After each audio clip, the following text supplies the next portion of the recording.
මගේ යාළුවෝ හැමෝටම සුබ දවසක් වේවා. ඔන්න ඉතින් පුංචි වීඩියෝවක් අරගෙන හිතුවටත් වඩා ඉක්මනින් මං ඔයාලව හම්බ වෙන්න ආවා. හැමදාමත් තේ බොන නිසා අද මං හිතුවා ගස්ලබු ජූස් එකක් බිව්වොත් හොඳයි කියලා. ඉතින් ඉස්සරහා ගහේ තියෙන ගස්ලබු ගෙඩි දෙකත් කඩා ගන්න තමයි මම මේ හදන්නේ. බලන්නකෝ. එකක් නම් ඔන්න බිමට වැටුණා. ඒකේ පැත්තක් පොඩ්ඩක් තුවාල වෙලා අනිත් ගෙඩිය නම් හොඳයි. ඉතින් උදේට මම අද ගස්ලබු ජූස් එකක් තමයි බොන්න හදන්නේ. ගොඩක් වෙලාවට මම උදේට කනවා අඩුයි. තේ ටිකක් බොනවා බිස්කට් දෙකක් එක්ක, නැත්නම් කොමඩු වගේ මොන හරි ජූස් එකක් බොනවා. එහෙම තමයි මගේ දවසේ පටන් ගන්නේ. ඉතින් අද ගස්ලබු එකක් ලෑස්ති කරගන්න ගමන් අපේ පොඩි දෙන්න නම් මේවා බොන්න කැමති නෑ කොහොමත්ම. ඉතින් එයාලට මේ විදියට කන්න සෙට් වෙන්න දාලා මම දැන් අද දවසේ පටන් ගන්න තමයි හදන්නේ. උදෙන්ම කෑම ටික උයාගත්තට ෆෑන් එකක් දාගෙන ෆෑන් එක යටට වෙලා බත් ටිකක් කනකොට මට ලොකු නිදිමතක් එනවා. මොකද උදේ පාන්දර නැගිටිනවා කියලා අපි වේලස්සන නිදිය ගන්නෙත් නෑනේ.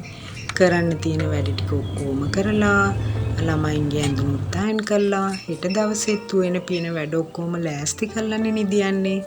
ඉතින් ෆෑන් එක යටට වෙලා කෑම කනවා කියන්නේ මට නම් ලොකු නිදිමතක් එනවා.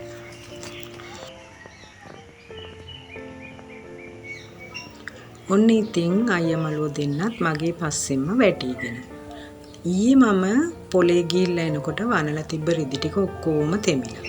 ඉතින් අයිනකින් එල්ලලා තියලා ඔන්න අද උදේ ඉස්සලාම ඒක තමයි කරන වැඩේ. රිදි ටික වේලා ගන්න එක. දැන් ඉතින් අපිට වහිනවා. කොයි වෙලේ වහීද කොයි වෙලේ පායයිද කියලා කියන්න බෑ. හිටපු ගමන් තමයි ඔන්න බැස්ස කඩාගෙන වැටෙන්නේ. හැබැයි පැලයක් දෙකක් හිටෝ ගන්නව නම් මේක තමයි හොඳම කාලේ. දැන් ඉතින් මේ ලොකු පැලෙත් එක්කම මෙන්න මේ චූටි පැලෙත් මම මෙන්න මේ පොට් එකේම හිටෝ ගත්තා. මොකද එකම જાතිය නිසා තව එකක් ඒ වෙනුවෙන් නාස්ති කරන්න උවමනා නැති නිසා. මේ බලන්නකෝ මං ඉදා ඔයගලන්ට පෙන්වන්නේ මම මළු වලට පස්පුරෝ ගත්ත කියලා.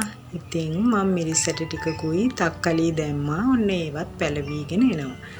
එතකොට මෙන්න මේ මල් වාස් එකේ බලන්නකෝ බටු පැලයක් පැලවෙනවා හොඳ සරුවට. මං හිතන්නේ මම මේවට දාන කොම්පෝස්ට් ගන්නේ මං ගෙදරින් හදන ඒවානේ. ඉතින් ඒවට අපි දානවනේ කපල ඉතුරු වෙන තක්කලි, එතකොට ලුණු මිරිස් පොතු, ගස්ලබු ඇට වගේ දේවල්. ඉතින් ඒක නිසා තමයි මේ එක පෝච්චියේ ಜಾති දෙක තුනක්ම පැලවෙනව ඇත්තේ. මෙන්න මේ ගෙදර හදන පැලවලට මම දාන්නේ කොම්පෝස්ට් විතරයි. අමතර දෙයක් මේවට හුරු කරගත්තොත් මේ පැල දිගටම ඒවා ඉල්ලනවා. ඒක නිසා මම ගෙදර හදන කොම්පෝස්ට් තමයි පාවිච්චි කරන්නේ.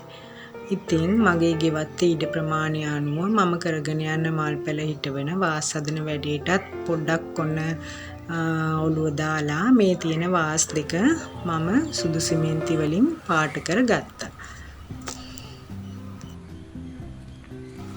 මේ සිමෙන්ති වැඩ මං ගොඩක් ආසාවෙන් කරාට ටිකක් අමාරුයි කියලා කවුරුත් දන්නවනේ. අතපය තුවාල වෙනවා. ඉතින් උදේ වරුව තමයි කරගන්න ඕනම දෙයක් කරගන්න තියෙන්නේ. ඉතින් උදේට කෑම උයලා ළමයි ඉස්කෝලේ යවලා රිදි සෝදලා මේ වැඩත් කරාම හවස් වෙනකොට එපා වෙනවා. ඒක නිසා උදෙන්ම කරගන්න වැඩක් කරගන්න එක තමයි ගොඩක්ම හොඳ. මේ බලන්නකෝ අපේ චූටි දුව මේ චූටි පූසට ඉන්න දෙන්නේ නැතුව කරන වැඩ. ඇඳුමත් බාගෙට එයාට ඕන විදියට හදාගෙන මේ කරන කෝලනුත් ඉතින් පොඩ්ඩක් බලාගෙන ඉඳලා අද දවසේ මගේ වැඩ ටික ඉවර කරලා යන්න තමයි දැන් මේ සූදානම් වෙන්නේ. ඉතින් මෙන්න මේ වගේ චූටි වීඩියෝවකින් ඉක්මනින් මෙන්නම් ආයිත්. එහෙනම් හැමෝටම බුදු සරණයි. පරිස්සමින් සතුටින් ඉන්න.